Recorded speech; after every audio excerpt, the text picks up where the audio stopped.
Good afternoon, Hope College. My name is Cora Schultz, and I serve as the Vice President of Hope Advocates for Invisible Conditions. It is my honor to be here with you today at the 2024 Disability Inclusion Lecture. This event is meant to be a continued conversation of accessibility needs at Hope College and to celebrate National Disability Employment Awareness Month. Tonight we will hear a keynote lecture from Carrie Detells, who is the Director of Hope College's Disability and Accessibility Resources. Immediately following the lecture, we will have a Q&A discussion, during which you can ask questions via a Google form. To submit any questions, please scan the QR code on the screen, or we have note cards for you to write your questions on, and we will submit them online. Before we begin, I would like to acknowledge the land we stand on.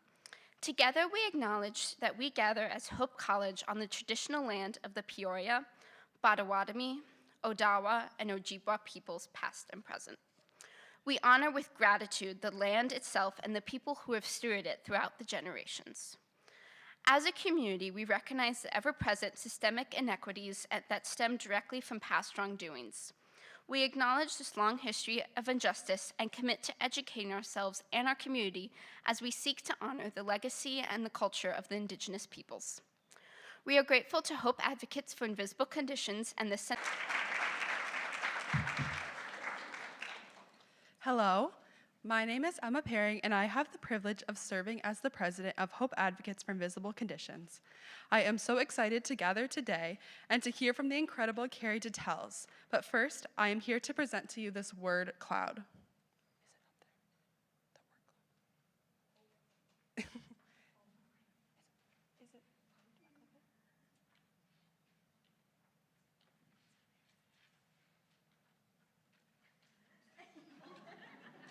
Not there. Give us a second.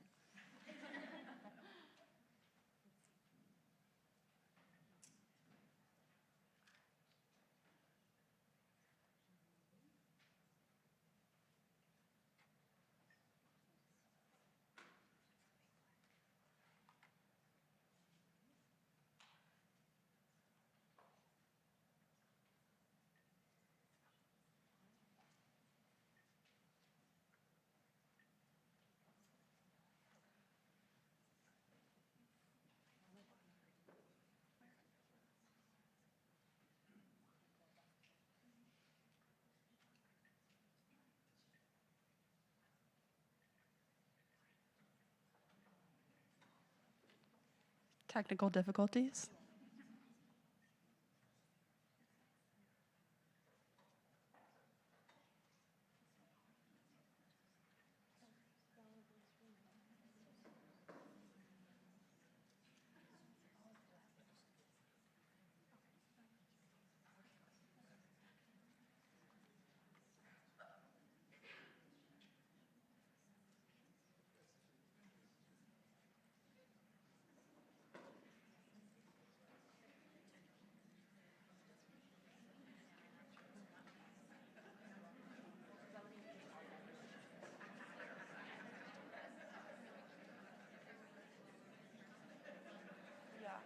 Can somebody send the image to Polly, please? The image to Polly.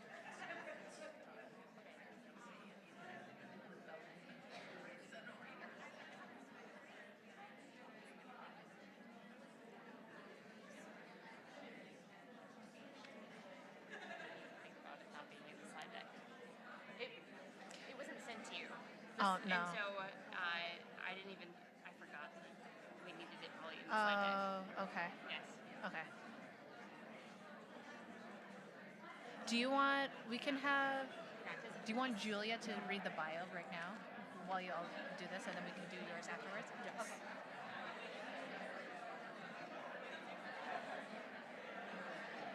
Did you, Polly?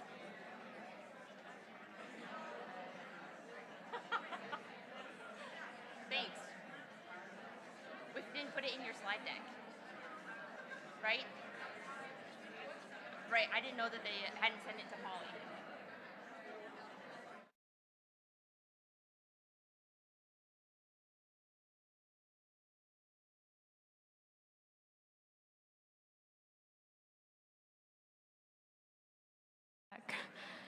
As we're working through our technical difficulty, I just wanted to introduce Carrie, our speaker.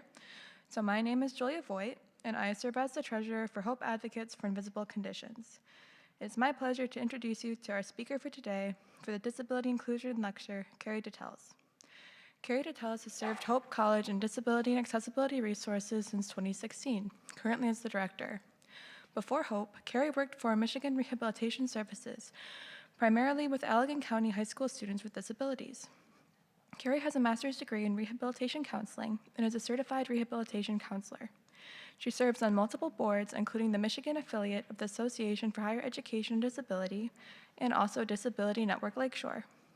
Carrie's professional and personal experience with disability informs her work leading the office charged with ensuring access to the full Hope College experience for students with disabilities. The lecture will address the theme, Moving Hope Forward, Disability Inclusion by Design, which is an invitation to listeners to embark on a personal journey of introspection, to reflect on their beliefs and attitudes about disability, and to encourage ongoing growth and learning and the journey towards the greater disability inclusion. The presentation narrative of shifting from reactive approaches and accessibilities with disabilities. By centering current students for the significant and eliminating proactive measuring of accommodations.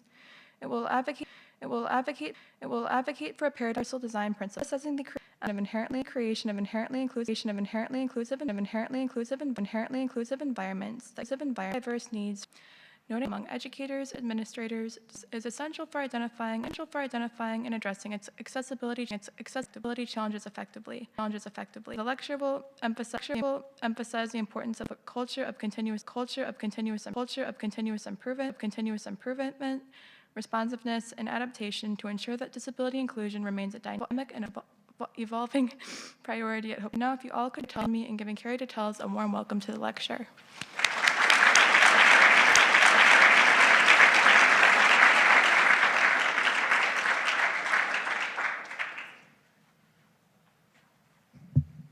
I'm still working on the graphic, but I'll have it here in just a second.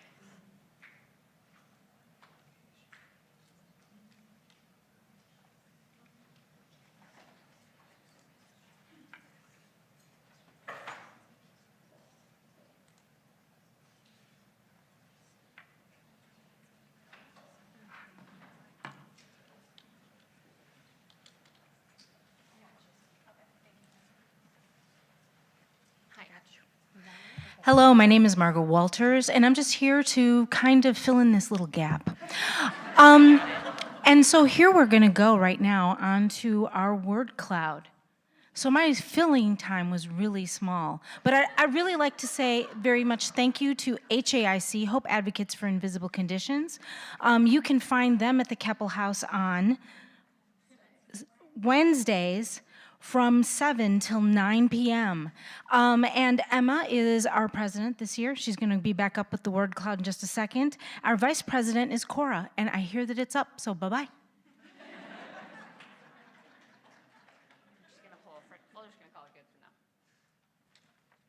Thank you all for bearing with us through that technical difficulty. So again, good afternoon. My name is Emma Paring, and I am the president of Hope Advocates for Invisible Conditions. I am so excited to gather with you all and hear for the incredible Carrie Detells. But first, I wanted to present a word cloud that was made by one of our amazing members.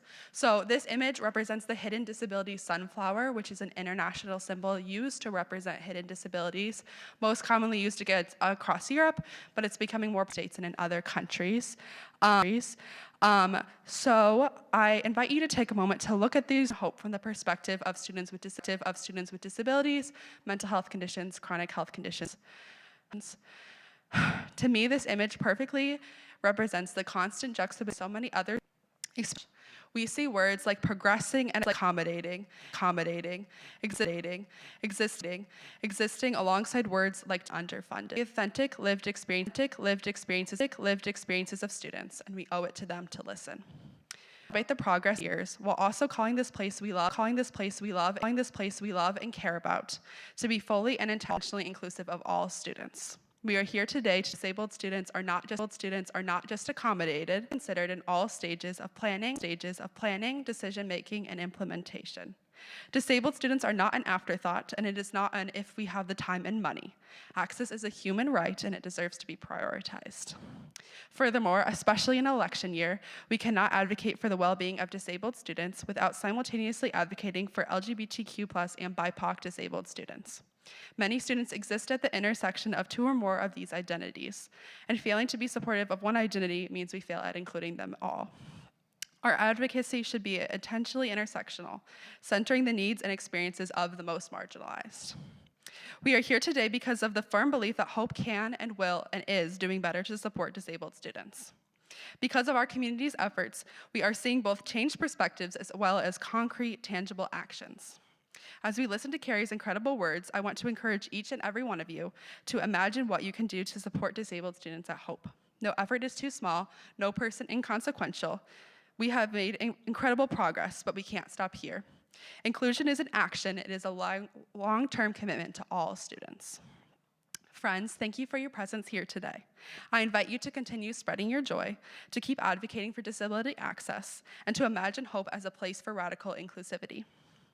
It is only through our mutual, sustained efforts that we will be successful, and I am excited to share this space with you as we learn, as we commit, as we love, and as we put dreams into action. The future of accessibility at Hope College begins here and now. Now, I am excited to welcome Carrie Detells for the Disability Inclusion Lecture. Thank you.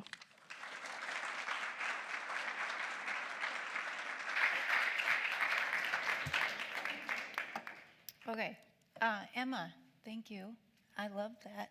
I actually think I prefer that being the introduction to me, no offense, Julia, because I wrote the one that Julia read. And the students, that was beautiful. And I'm gonna get emotional. Okay, I will not get emotional. But everybody kept asking me before today, are you nervous? And I'm like, no, I'm fine. They're like, are you ready? And I said, yes, I'm ready. I lied. I feel like I'm going to pee my pants a little bit, but I'm not going to do that because the things that I want to share with you today, I'm really passionate about, I really care about, and I'm going to get emotional. I also don't know exactly how long this is going to take me, so we're going to get started. Okay, wait.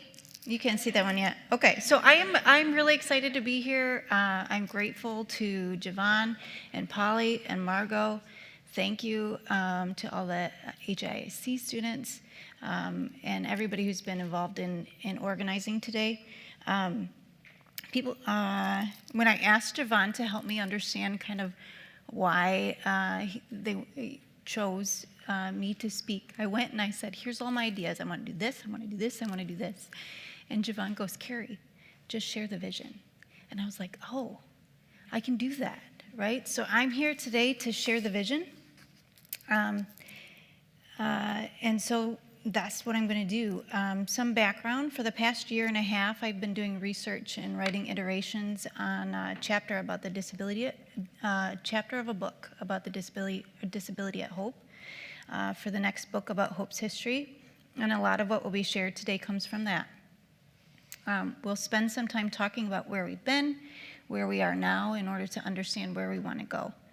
I'll be using both identity first and person first language to reflect the diversity of students on campus, some of whom identified disabled and some who do not. And this is meant to be the beginning of a conversation, not the end. It's also an invitation. If you have concerns, or I didn't present information in a way that is helpful to you, that chai coffee will have.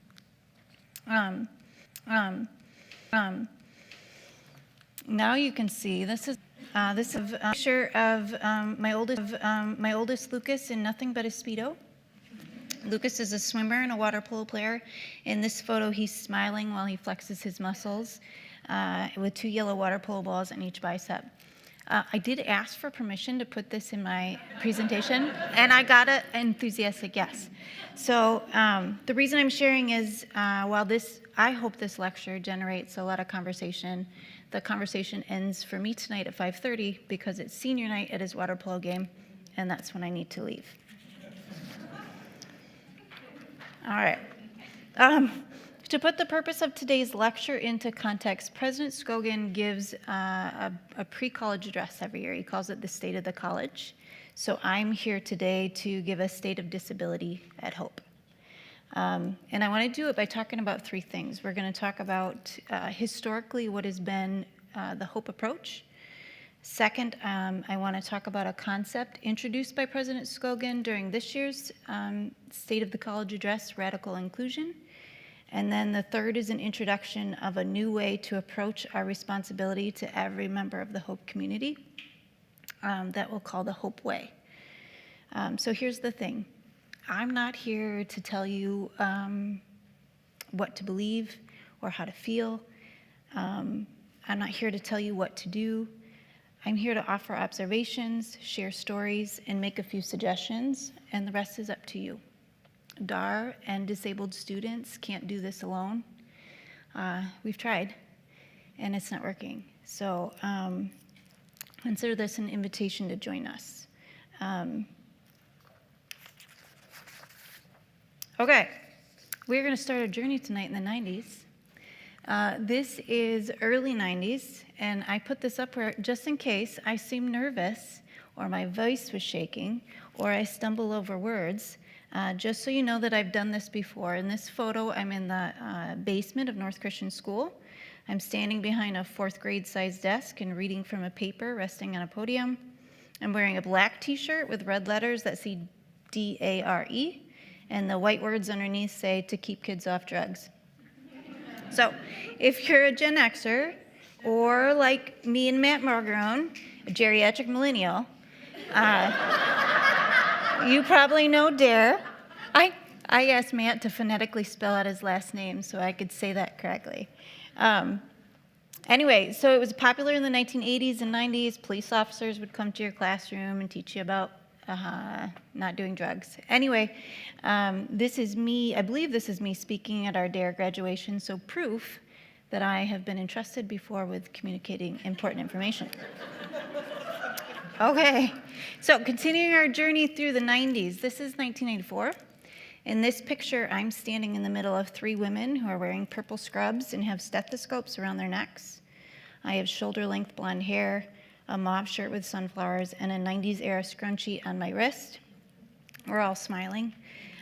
This is a picture of me posing with the nurses who took care of me in the pediatric intensive care unit when I had a traumatic brain injury when I was 13. So you can see the hair on the left side in the picture looks flattened, but it's actually shaved because that's where the device that monitored my brain pressure was while I was in a coma. So I want to share this with you for a few reasons. For a long time, I felt like this experience made me uniquely qualified for this work. It wasn't until I had a kid with a chronic medical condition and a rare disease that I realized there's so much more to disability than what I experienced. But that's how many non-disabled folks think about disability, right? As something that has a beginning and an end. And that's why we think an accommodation model, making one change one time for one person, works. And that's where I'd like to start our conversation tonight.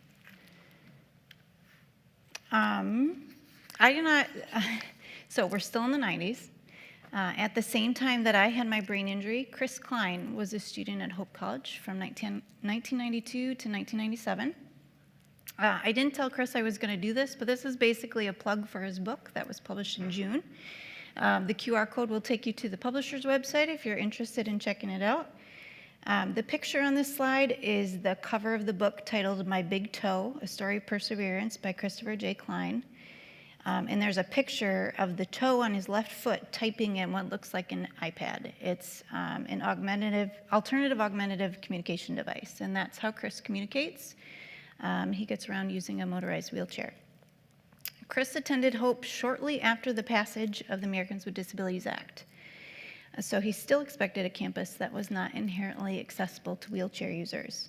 For Chris, accommodations included a residence hall room being retrofitted with an automatic door opener, special arrangements being made so he could attend sporting events, and the Academic Support Center, which is now the Academic Success Center, or the ASC. I'm going to talk about the ASC a lot, so I'll use the acronym, proctoring exams in his dorm room. Okay.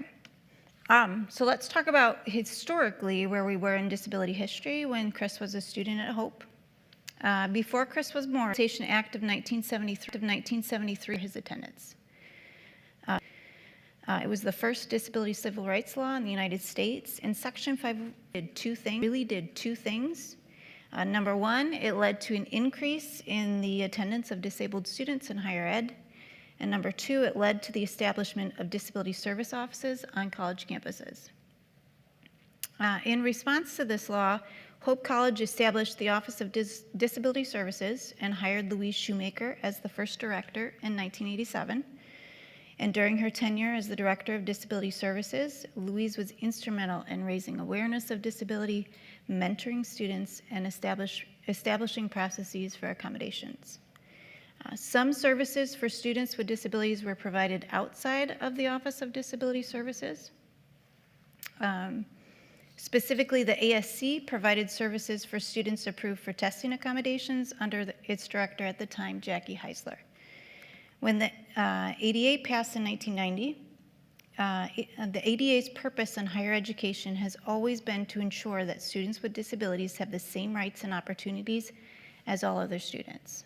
Okay, and that takes us back to Chris, because Chris, the ADA went into effect Chris's first year at Hope. This is continuation, sorry. Since it was so soon after the passage of the ADA, it was no surprise to Chris that he had only one choice of where to live on campus, and that access was routinely provided retroactively with accommodations. Chris lived for 4 years in Phelps Hall. He did not always have access to visit friends where they lived. He was not able to attend events like the Pull, which back then was on the banks of the Black River. He could not use campus van transportation, so he used to wheel everywhere, even Meyer on 16th Street. To participate in intramural sports, he made adaptations himself. But even with limited or delayed access to the full Hope College experience, Chris remembers his time at Hope very fondly, and nearly 30 years later, describes accessibility during his time at Hope as a work in progress. Okay, so we're going to leave Chris's story here, and we'll come back to it soon. Let's continue to talk about Hope's response then to federal laws. After Chris graduated, Hope continued to respond to the passage of the ADA and the needs of students with retired in our very own Jean Lindell, retired as the mouth title. The first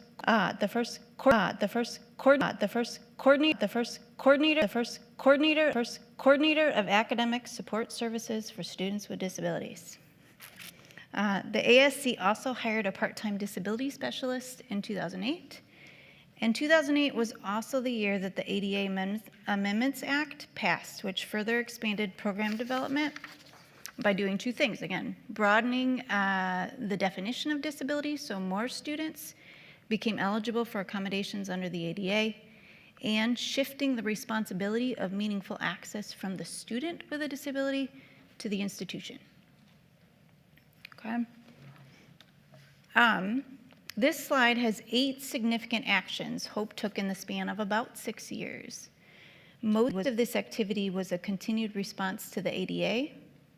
There's been a lot of important, positive, good work that has been happening at Hope. So let's review. In 2016, all of disability services shifted to the ASC. 2016 was also the year that Hope officially designated an ADA and 504 program coordinator. In 2017, Salome Hayward and Associates completed a program accessibility audit of disability services, and Hope responded to an Office of Civil Rights complaint about the inaccessibility of the hope.edu website.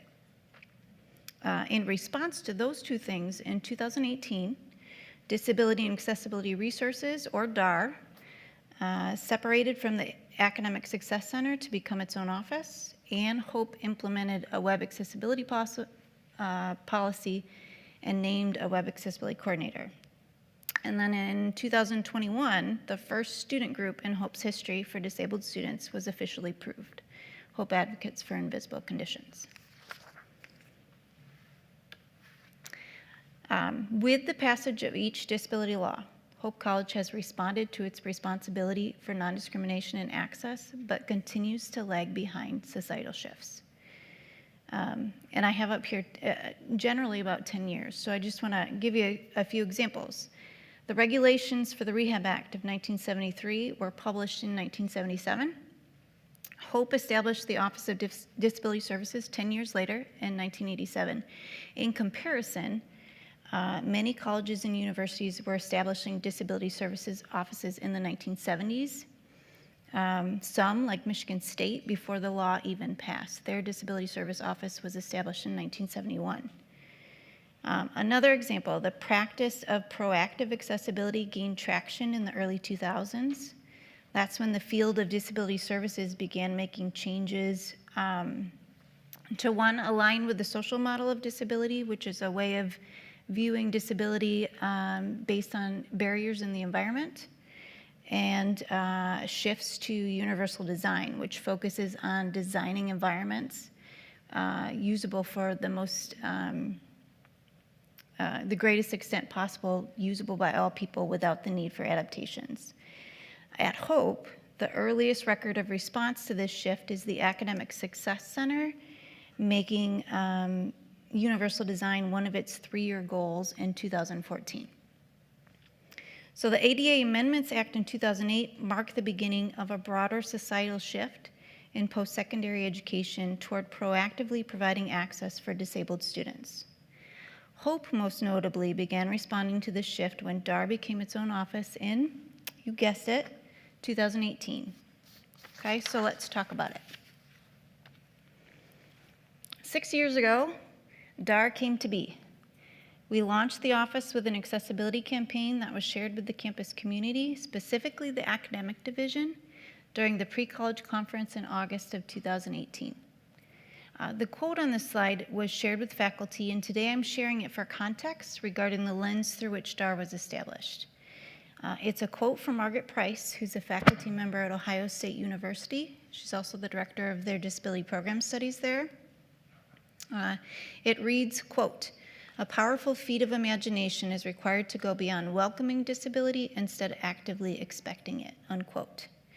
At the time, DAR used this quote and the accessibility campaign as an introduction to what we hoped would be a response to two things. First, the ADA Amendments Act of 2008 that shifted that responsibility of meaningful access to the institution, and in response to recommendations from Salome Hayward and Associates during the program accessibility audit. They noted that Hope College, quote, "is trapped between an antiquated accommodation and service delivery model and a partially implemented model that represents current best practices in the field," unquote.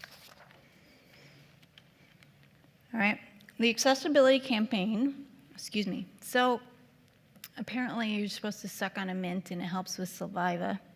I'm afraid it's gonna fall out of my mouth. And I just spit. Okay. The accessibility campaign, the rights and opportunities of the ADA with a disability being able to say,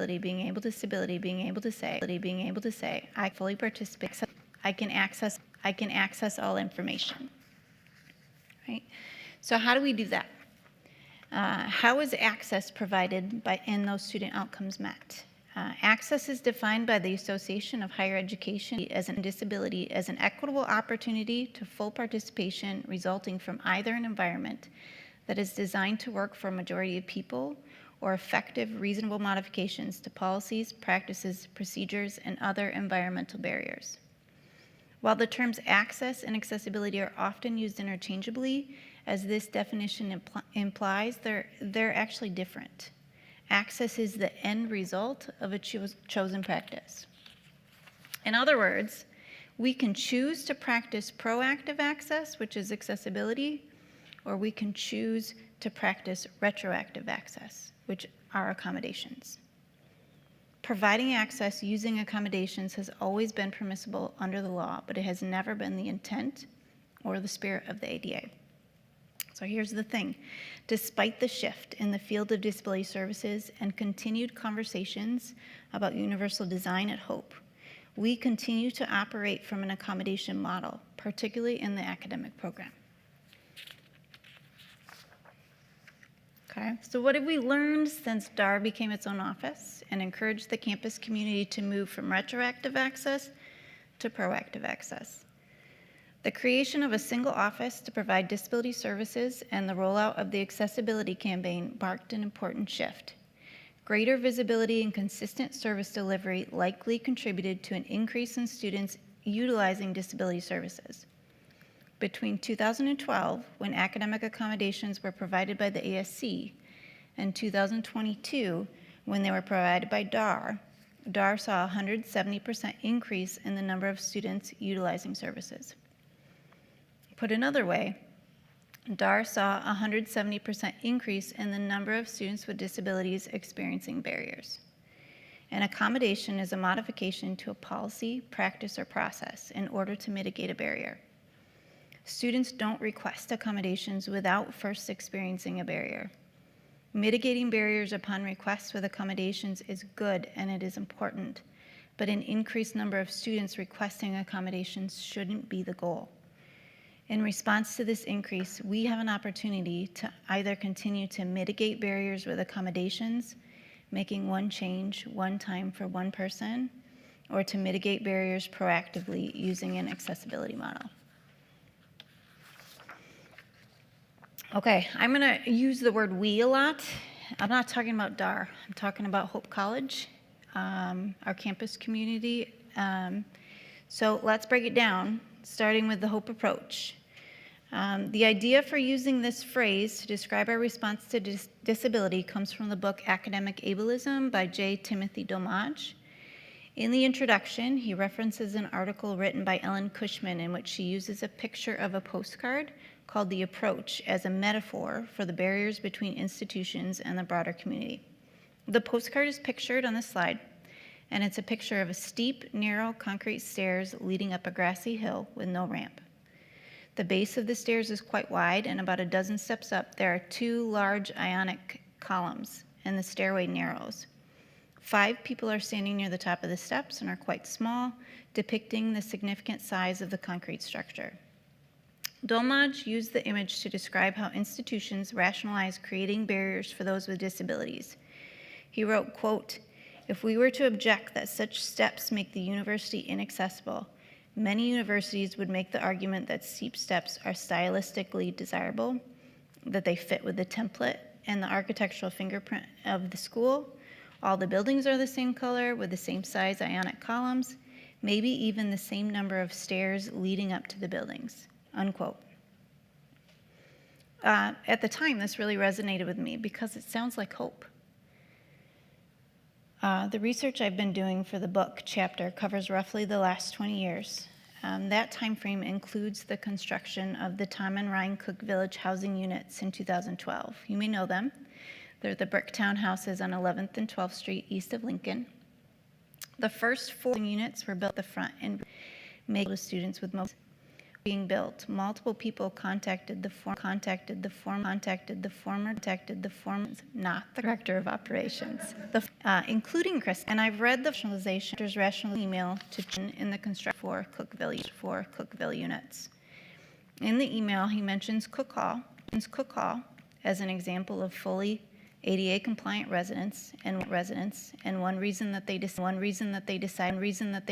in ADA wouldn't be included in phase 1 of the building project. Here's something about Cook Hall that won't include. Cook was the first residence passage of the ADA in the 1998 academic year. For nearly 2 decades, Cook Hall was the only place on campus where individuals with disabilities needing an ADA accessible bathroom could live. Some students lived in Cook Hall for 4 years, unable to visit friends where they lived, while their peers had multiple options of residence halls, apartments, and cottages, and could visit friends freely. Okay?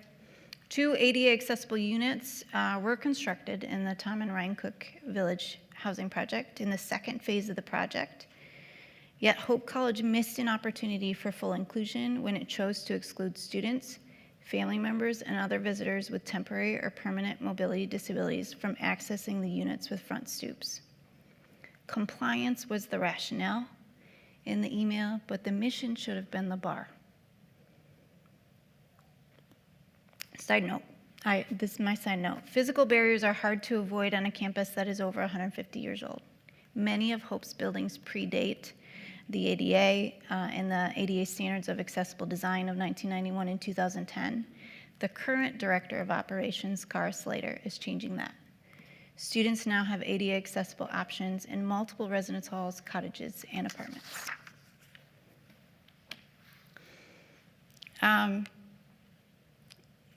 So I often use the word backward to describe the Hope approach. We don't routinely spend our time and energy on the front end creating access. We do it on the back end, which is the accommodation model. It's what we've done for years. The thing is, accommodation doesn't generally increase students' access. The time, inconvenience, and physical and emotional energy required to secure accommodation often impede access. And the reason that our approach is backward is because our efforts are largely individualized. They're not collective, which leads to reactive responses and inconsistency. Another way to think about it is a floor and ceiling metaphor. On this slide, there are 3 words on the bottom of the slide and the 3 words on the top with arrows in between pointing in both directions. The ADA is the floor, the bare minimum of what the law requires, but it doesn't dictate the ceiling. We can choose to do more than is minimally required under the law, and sometimes we do. So accommodation, which is retroactive and puts the responsibility on the student, is the floor, a floor approach. It's not the same as a proactive accessibility approach, which is the ceiling. Similarly, access is not the same as inclusion, and a culture of compliance is not the same as a culture of commitment. The Hope approach has generally been the floor. But our mission aligns with the ceiling. So let me ask you this. Is the floor who we are? And is the floor who we want to be?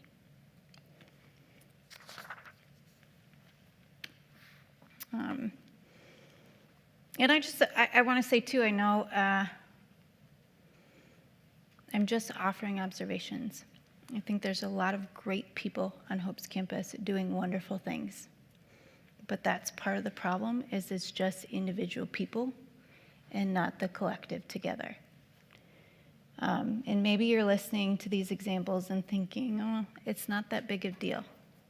Right, but here's the thing, fostering a culture of compliance instead of commitment to our mission when it comes to disability impacts the student experience and prevents us from fulfilling the mission.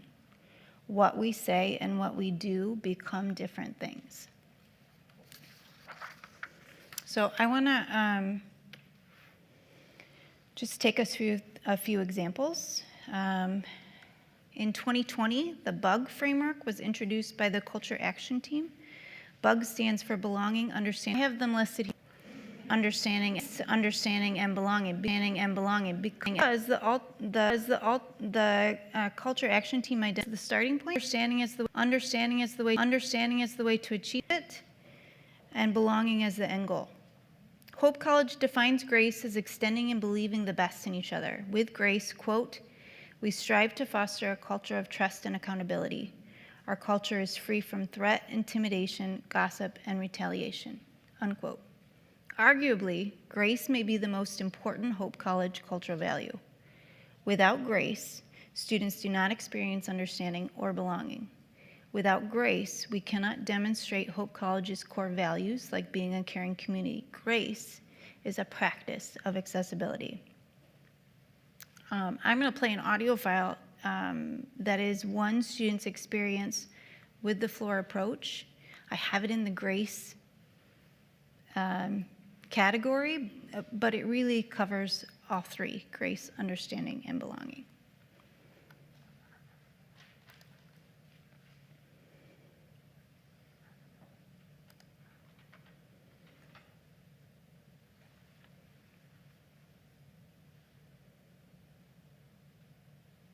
Do I have to do anything? Tech people?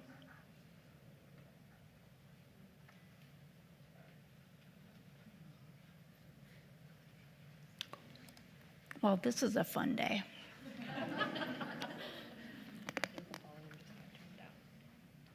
Oh, you can probably hear me biting, sorry.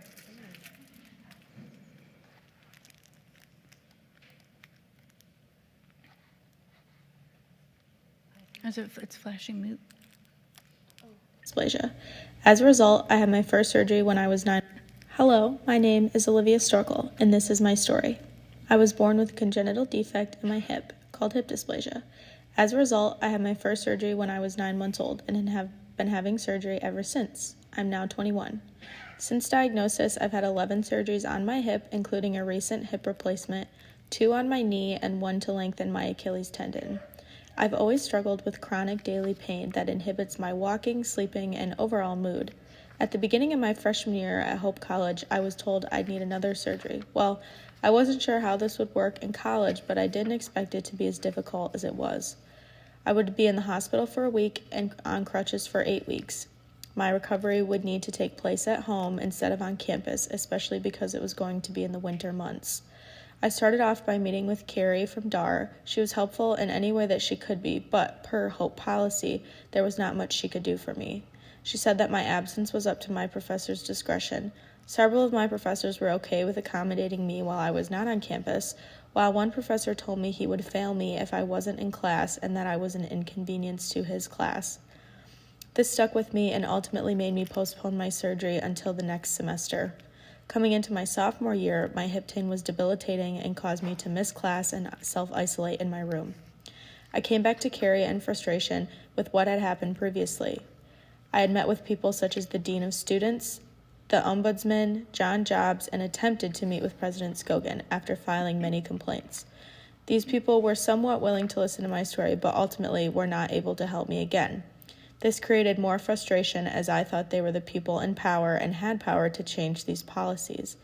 I had switched my school schedule around to find professors willing to accommodate me for being online. Health and sociology professors is what it ended up being, and I ultimately added a second major of global health. I finally had my surgery on November 29th, 2022. I finished the semester online and began my spring sophomore semester online as well for the first 2 weeks. Coming back to campus post-surgery, again, I had to switch my schedule and beg for accommodation from professors. As you can imagine, this is very frustrating, and hopefully Carrie can help get it resolved. She has a lot of faith in me.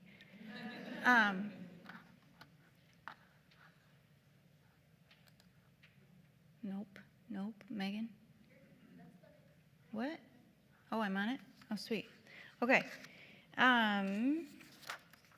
So I just want to, I think, leave you with the same 2 questions. I was laughing because John Jobs is Dr. John Jobson.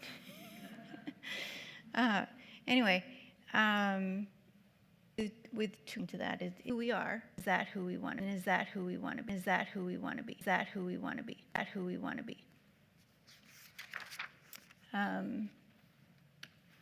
When we do not foster grace, we also fail to self-unmean academic program standards.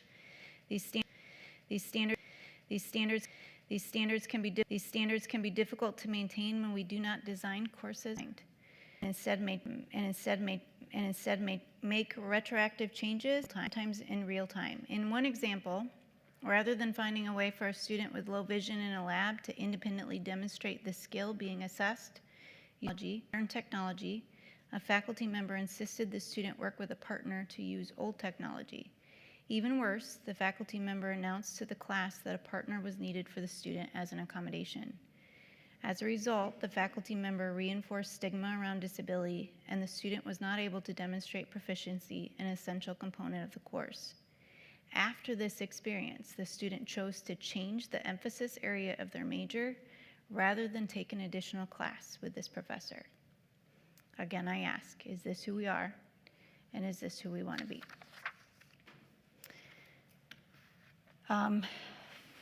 I'm not sure that my example here is the right for this Christian aspiration, which is hope aspires to be welcoming, but I feel like this is an important thing to share.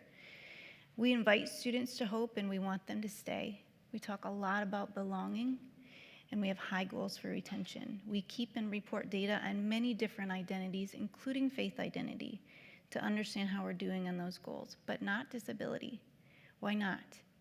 I serve on the care team at Hope. It's a multidisciplinary group of staff that coordinates support for students. Sometimes in our work, we identify patterns or themes that we can help address with a new process or a new practice. I believe that's what we were doing when we received the names of students who withdrew during the fall 2022 semester and the students who would not return to Hope for spring 2023. In 2022, 19 out of 32 students who withdrew during the semester were known to DAR, which means they self-disclosed a disability to request an accommodation for barriers they were experiencing. That's 56% of the students who withdrew. Of the students who didn't return to Hope for the spring 2023 semester, 7 out of 33 were students with disabilities, or 21%. I'm sharing this because we should not only be data, but using it to inform our process and why are students with disabilities withdrawing? I want to know. So I think it's this is like a whole message. So if this is what I want you. It's time to shift the way we think about access for disabled students from compliance to a practice that directly aligns with Hope College's mission. The mission of Hope College is to educate students for lives of leadership and service in a global society through academic and co-curricular programs for recognized excellence in the liberal arts and in the context of the historic Christian faith.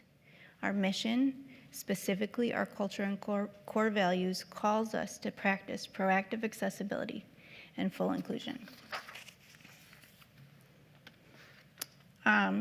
So President Scogan, who's here, and I did not tell you I was doing this, hello, introduced an idea during this year's State of the College address by asking what it might look like if we were a college that followed Jesus. He discussed 3 things: who, how, and why did Jesus teach? I left that presentation feeling like the entire message was about radical inclusion, so I was surprised when I read the transcript afterwards that it was actually only mentioned once. Interestingly, the data that President Scogan shared leading up to this mention of radical inclusion was about race and socioeconomic status. There was no mention of disability. But I'm convinced that if we want radical inclusion and we want to be a college that follows Jesus, we will, including disability. So President Scogan seemed to define radical inclusion when he said, quote, "Following Jesus means that hope becomes a place where everybody from everywhere truly belongs," unquote. I'd like to specify what that might look like for disabled students. Radical inclusion is disabled students getting what they need without having to request an accommodation.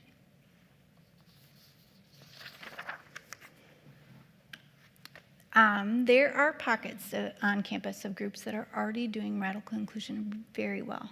On this slide, an orange umbrella is pictured with Hope College written on the umbrella and the names of different groups at Hope underneath the umbrella: DAR, theater, residential life, operations, chemistry, social work, student groups, specifically HAIC. I'm sorry, I lost my spot. Oh, this is not an exhaustive list. These are just groups or names that were given in a recent DAR survey. And I want to tell you about a few of them. Athletics added an ADA retractable bleacher in the student section at DeVos. Compliance is accessible seating on the space above the bleachers. Inclusion is being part of the action. Right. Theater is planning for accessible Saturday performances that will include audio descriptions, live captions, and sensory-friendly lighting and sound. Compliance is inviting patrons to request accommodations. Inclusion is not only anticipating their needs, but also recruiting patrons who may benefit. I don't know if that's the right word, but that's what I'm going with. Residential life and housing, in collaboration with the operations team, has been responding to data about requested housing accommodations for years. During the summer of 2022, 4 new duplexes were built with air conditioning and separated sleeping spaces. The lower level of the duplexes has barrier-free entries and ADA bathrooms. In addition, air conditioning has been added to multiple cottages each summer since 2017, and those are our most requested housing accommodations, single rooms and AC. Compliance is requesting a housing accommodation and being assigned housing. Inclusion is having the option of choosing what you need without the accommodation process.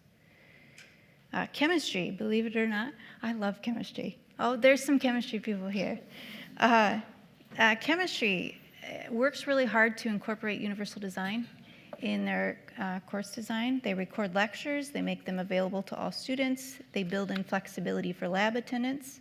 Compliance is responding to accommodations approved through DAR. Inclusion is making course materials available outside of the classroom and providing options for attendance flexibility. All right, so the New Hope Way. We are still trapped between an accommodation model and an accessibility model. To continue making progress, we need structural and systemic change, including a new understanding of DAR's role. No single person or office owns the responsibility for access on Hope's campus, and the ongoing use of an accommodation model erroneously, right? Okay. I'm sorry. I asked to make sure I pronounced that correctly to Dr. Dennis Feaster. Thank you very much. No single person. Anyway, so the ongoing use of an accommodation model erroneously makes access the sole responsibility of either disabled students themselves or DAR. So we need to, let's centralize accommodations and decentralize accessibility, because whenever we create something, we choose to create access or we choose to create barriers. And when students with disabilities can get what they need without going through DAR, then we, Hope College, are doing something right. Okay, so I have a few suggestions of just next steps.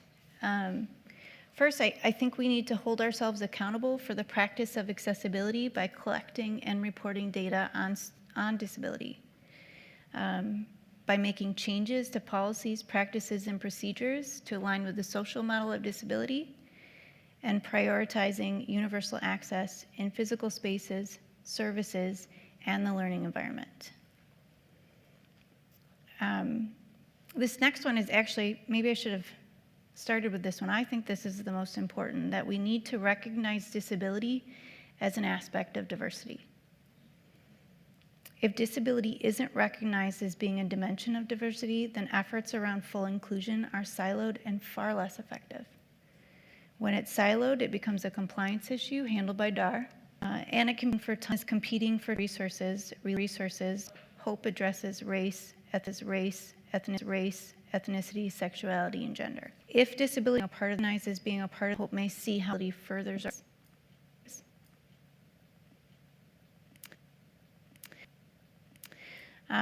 another idea, we should actively recruit individuals with disabilities as students, faculty, and board of trustees.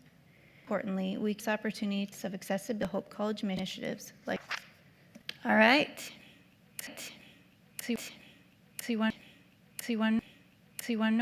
to know how you can get involved. Yes, Carrie. Yes, you do.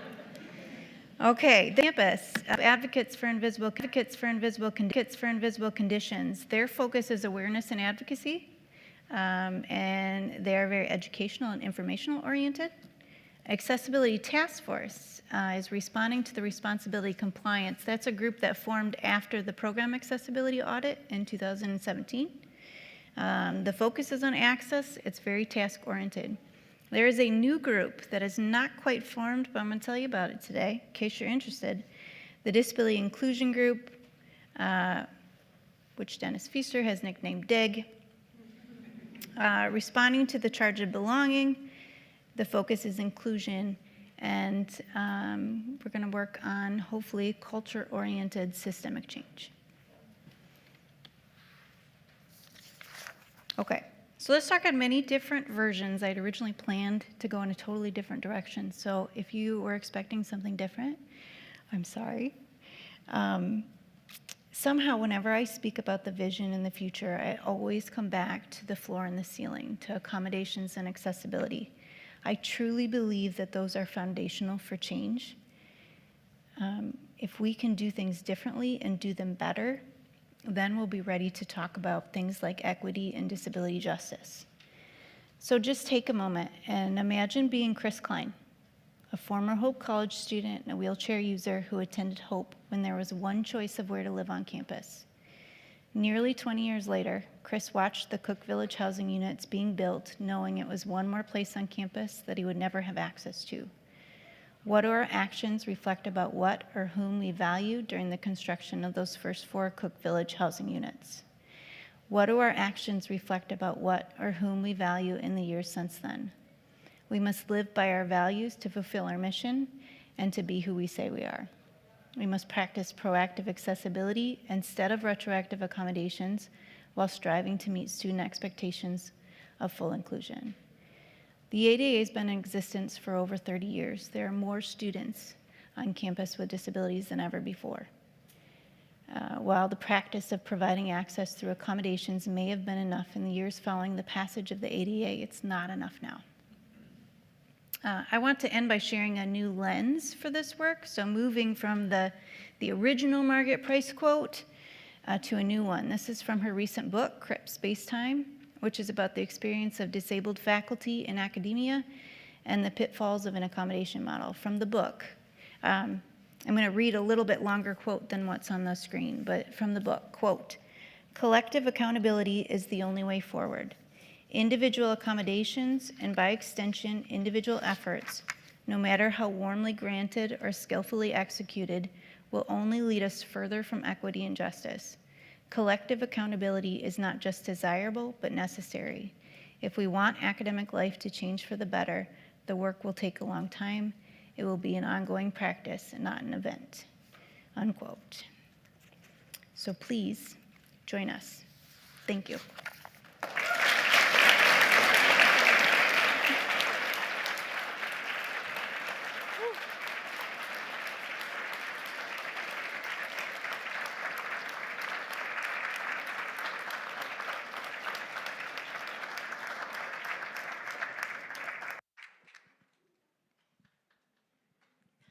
We are now going to move on to the Q&A portion of the event, and we encourage everyone to stay and participate.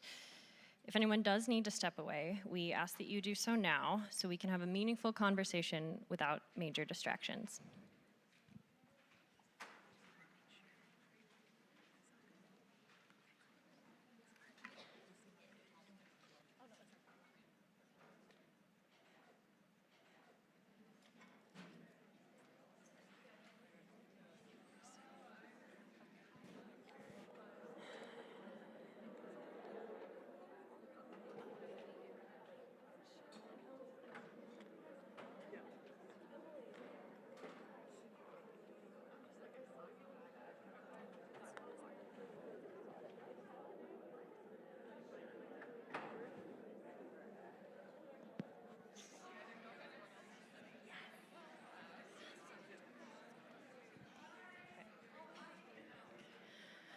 Good afternoon, everyone.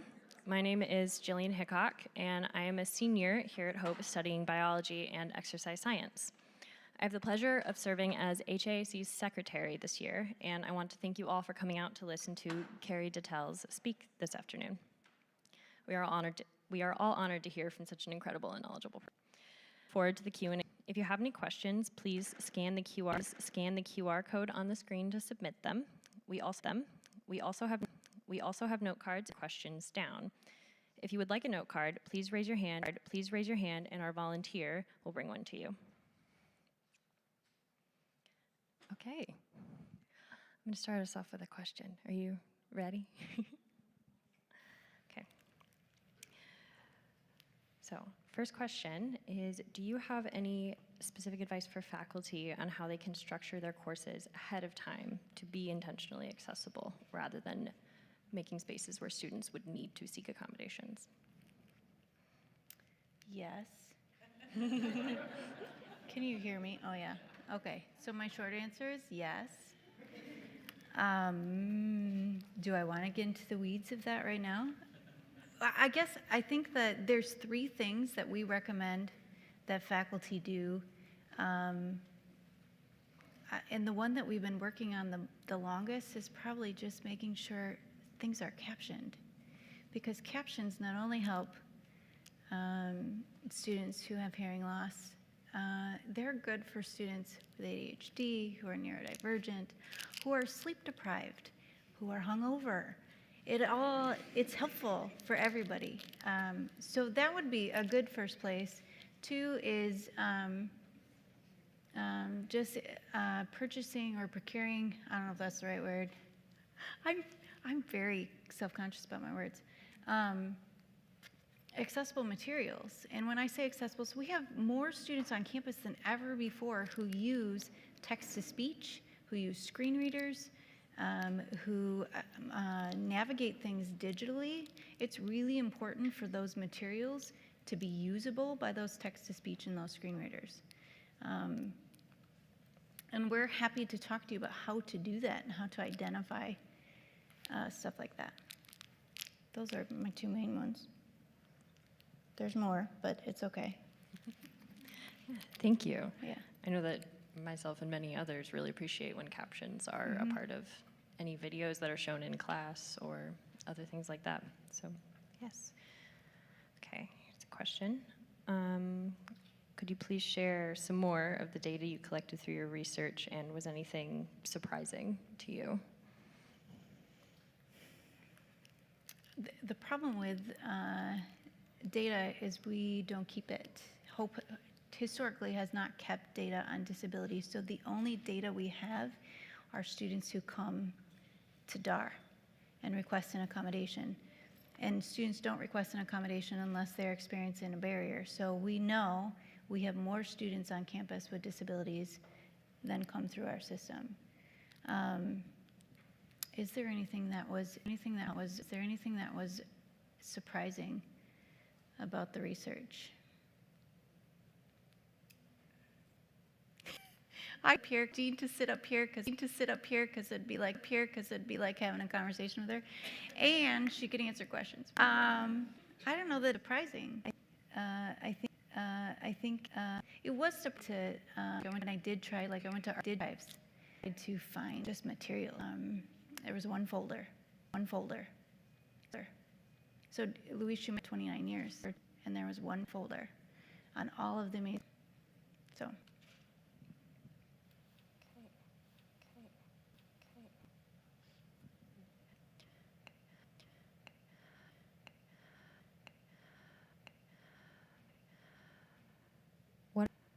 What are some example of practical social inclusion for students with disabilities on Hope Campus? Practical social inclusion. Social grace. It's a way to use it. I think that's a question for the group.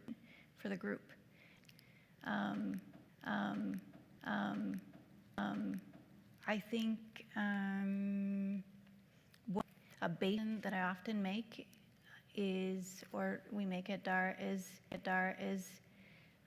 to describe an activity or an environment, so people can go in. You can manage expectations going in. I don't know. Do you have other thoughts?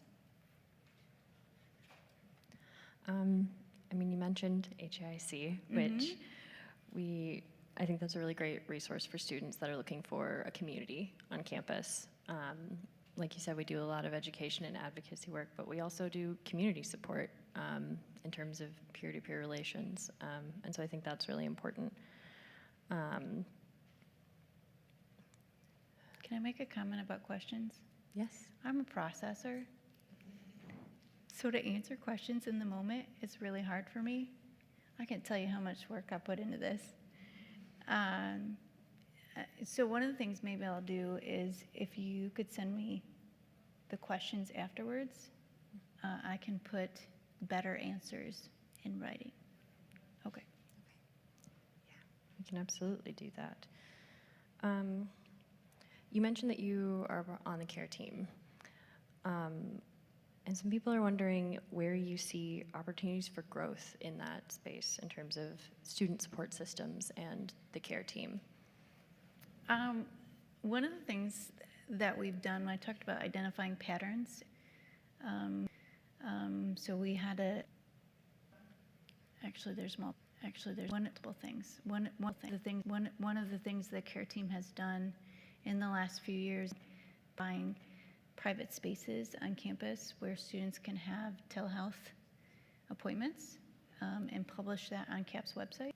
Another thing that the care team's been a part of is a formal, I don't know, but for short from campus, because we have students who need to leave campus for a variety of reasons, and the mercy of their faculty member, whether or not they can continue to progress through a course while they're gone. So that is something else that we're working on. I don't know that that answers the question. I think you did. I think that was okay, good. whatever.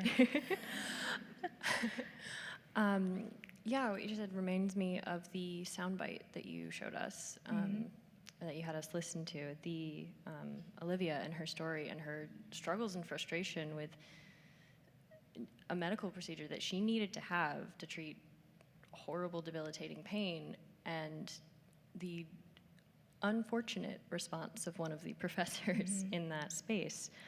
And so, yeah, I think that work that you mentioned about setting up some type of like medical leave or something that has an actual process for here's how students can go about requesting that is really important, because, yeah, like you said, it's not just students who might break an arm or get a concussion. It is students who live with chronic illnesses and debilitating conditions that need more flexibility. And yeah, I think that's great. Well, and I think sometimes leaving campus for treatment or being admitted to the hospital is just a part of ongoing care. And traditionally or historically at Hope, I think students have sometimes had to take an entire semester off because we couldn't or wouldn't or didn't know how to accommodate a short-term absence. Yeah. So voices like are the students that you, how has your approach to your work and the work that So per campus is and what we to sometimes student needs, and I don't think when I initially started in this role and in this job that was something I understood very well, that sometimes the accommodation is the policy, is the well, maybe it's the meal plan, maybe it's the attendance. Are the things that we need to target for change is what we're providing access to.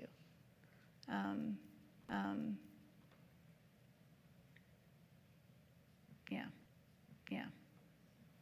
You mentioned the attendance policy, and we were talking about medical leave as well. I know that that's something that has been that's something that DAR has a possible accommodation for in attendance. That seems like a really good example of the accommodation model versus accessibility model. And I know that recently, or the newer attendance policy was something that was in the last couple of years instated. So what, if any, thoughts do you have on that, like more recently updated attendance policy? And are there ways that maybe it could be revised or changed or something to better make academics accessible? Well, the problem is we don't have an attendance policy. every faculty member has the discretion of choosing and designing a course and deciding what the accommodation policy is in that course. If we spent time and energy finding ways to make information accessible and to build flexibility into courses, then we wouldn't have to have, because we have some faculty members who there's no excusable absences, which I think is unrealistic on a college campus. And it's certainly unrealistic for students with chronic conditions. But the reason that we have things like that is because we don't make materials available to students outside of the classroom. The only place for them to go and learn is physically in the classroom. And that, I think, is what needs to be changed, more so than a specific attendance policy or like the excessive absence policy that you're talking about. Thank you. So thinking about that and making, you mentioned making class materials and learning opportunities not imprisoned within the classroom, but outside of that as well. So going off of that idea, what are some ways that we can bridge the gap between disabled and non-disabled students at Hope, so we can ensure equitable outcomes for all students?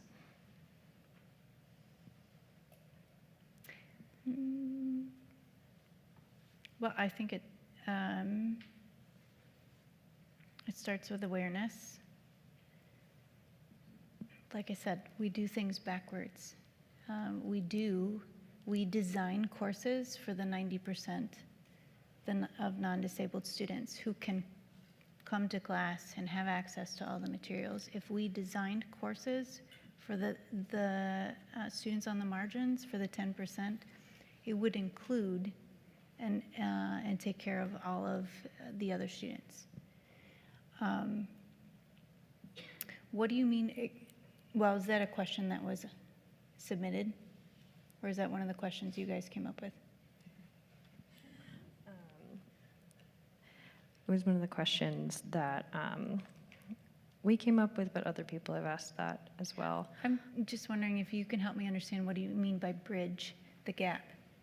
Yeah, so in having interabled friendships. Okay. So like myself, am somebody who identifies as disabled. I have friends that also identify as disabled and friends that are able-bodied or otherwise not disabled. There is something that I've noticed, and I know other people have noticed, a significant gap between not only just the amount of energy that they're able to put into things and that I am, but also in where that energy is placed. So for example, I've spent a lot of time and effort advocating for myself. And I think maybe that goes back to what you were talking about, how it is on individuals right now.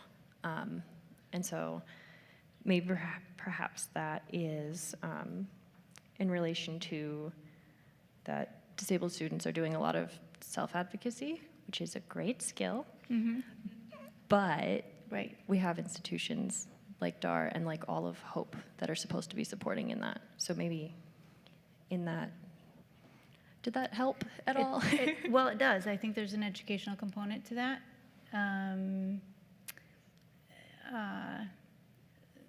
So one of the things that Louise did really well when she was here was awareness.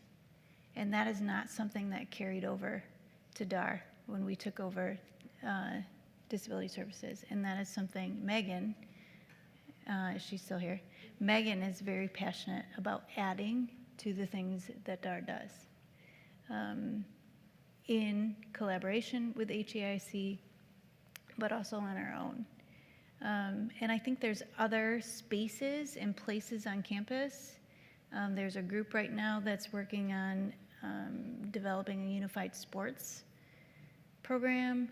There's, I don't know, to just talk to the social work profs, because there's stuff happening.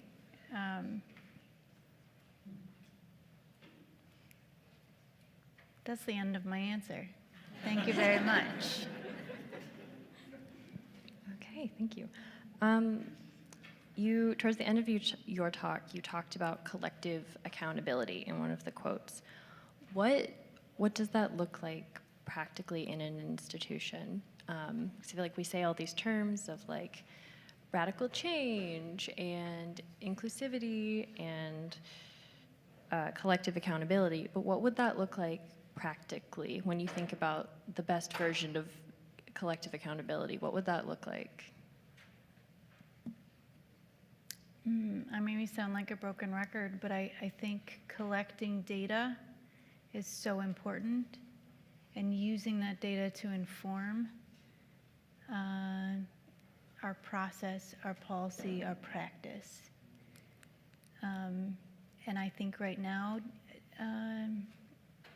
disabled students are here and they're welcome, but they're not really seen.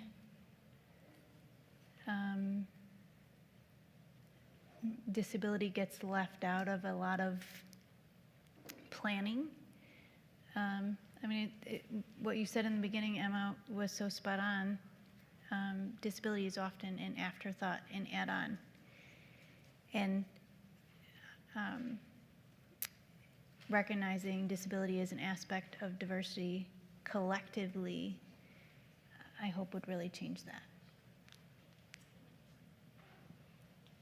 Thank you.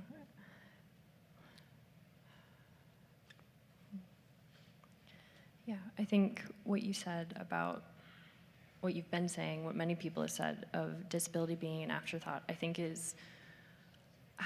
presents the almost unique challenge of those of the disabled community with invisible conditions. So that's conditions that if somebody was walking down the street, you wouldn't be able to tell that they were disabled. A lot of chronically ill people, people with chronic illness. There's a question about what percentage of Hope College students use DAR, but then I'm wondering within that, how many, like off the top of your head, would you say are students with invisible and or variable conditions that can be a little bit trickier for people who don't have as much exposure to understand? So generally, I would say percentage-wise, the students who use accommodations through DAR runs 10 to 12%.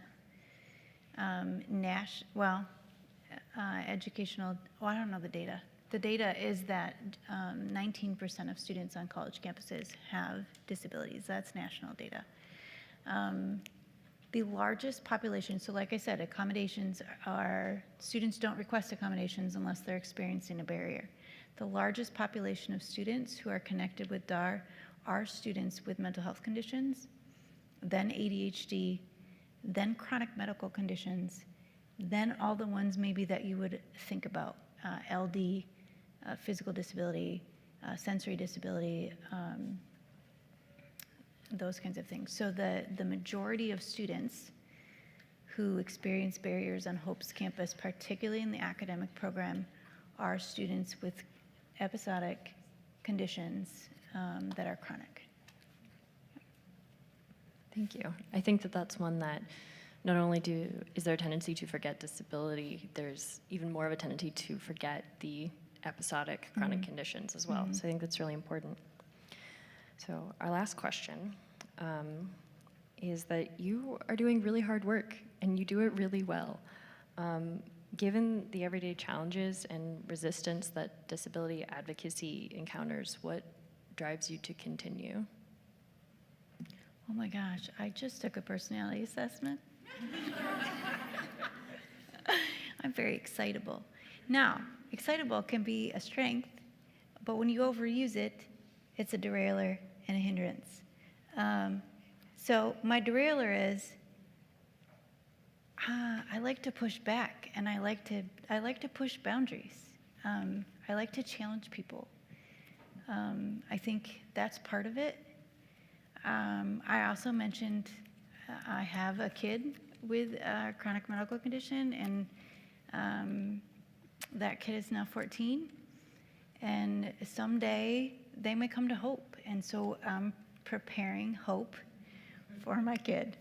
Whew. Yes, okay, that's enough about that. But that, I think, is the root for me is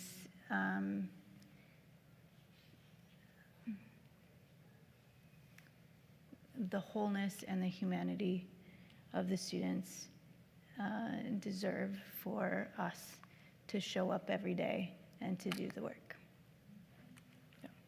Thank you so much. Am I done? Oh, yeah.